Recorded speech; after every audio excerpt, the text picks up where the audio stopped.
I think free will exists and doesn't exist. Okay, because I heard some great arguments against free will. I'm turning off my blinkers, my sliders. I heard some excellent arguments against free will and sort of the idea that everything about you is predetermined.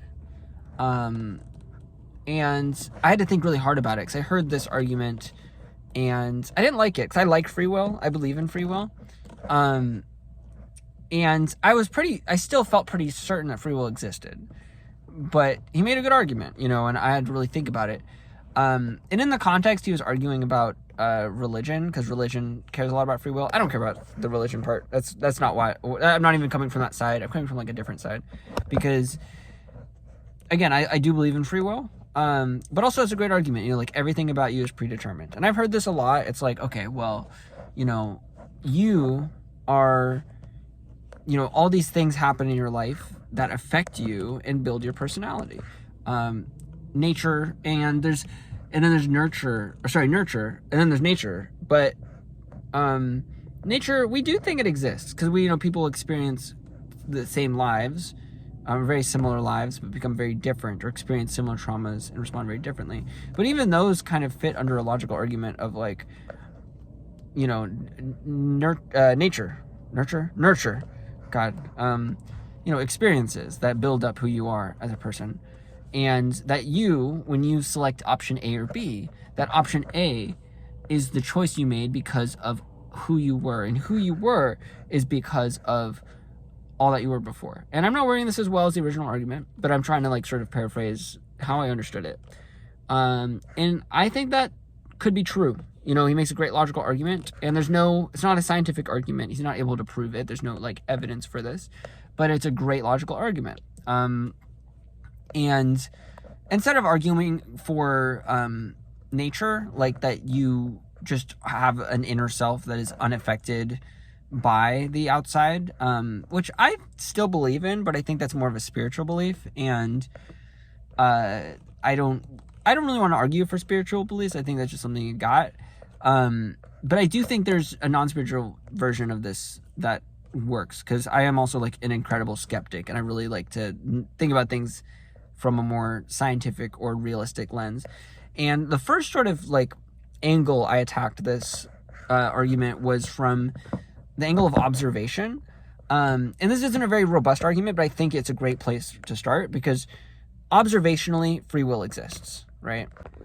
Observationally, free will exists because when I go out into the world and I do something, I'm held accountable for my actions. People do not hold all my experiences accountable. No, it is me. I'm the person who is responsible for my actions. And when I choose something, I take responsibility as if it was my own choice.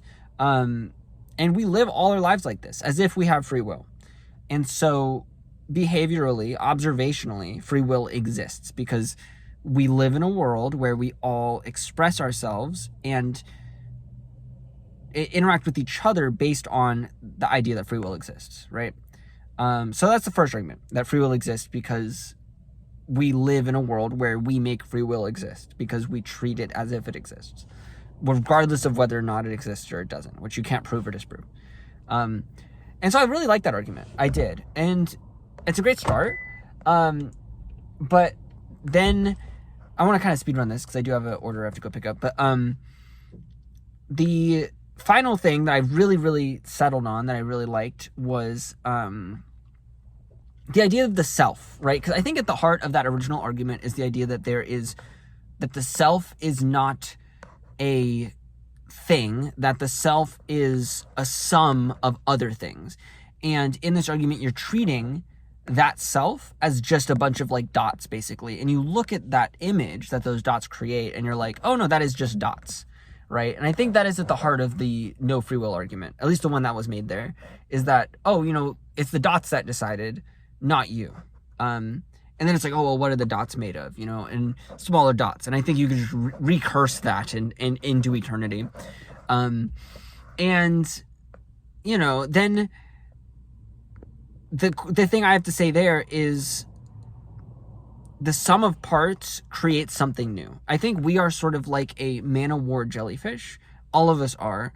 and this isn't my own thought or belief, like this is something true, that we all are made up of millions of cells, which are individual organisms that have probably their own desires and things. You know, a blood cell is like, I need to go here, and they don't think with words, you know, they just do stuff.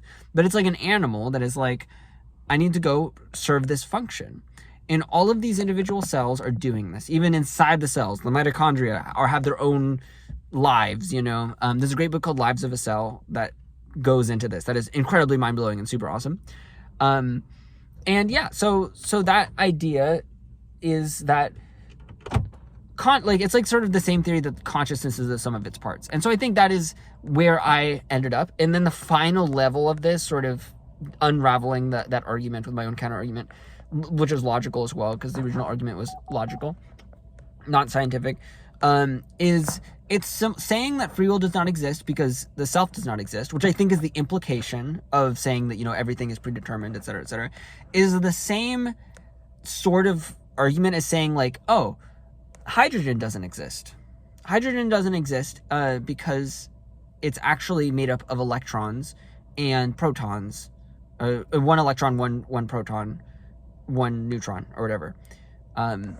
And you're not wrong that is another way to define it, but then we call it hydrogen, right? And we observe it as hydrogen, and hydrogen acts in its own way, separate from a floating neutron, a floating proton, and a floating electron. It becomes a new thing. And this is all over chemistry. You know, you just add one proton and suddenly it's a whole other experience, right? And I don't think it makes any sense to say, oh, you know, there is no such thing as atoms, just protons, neutrons, and electrons. And that is just like a wrong statement, because they do exist, because we have to call them something. And I think that is the same truth for the self.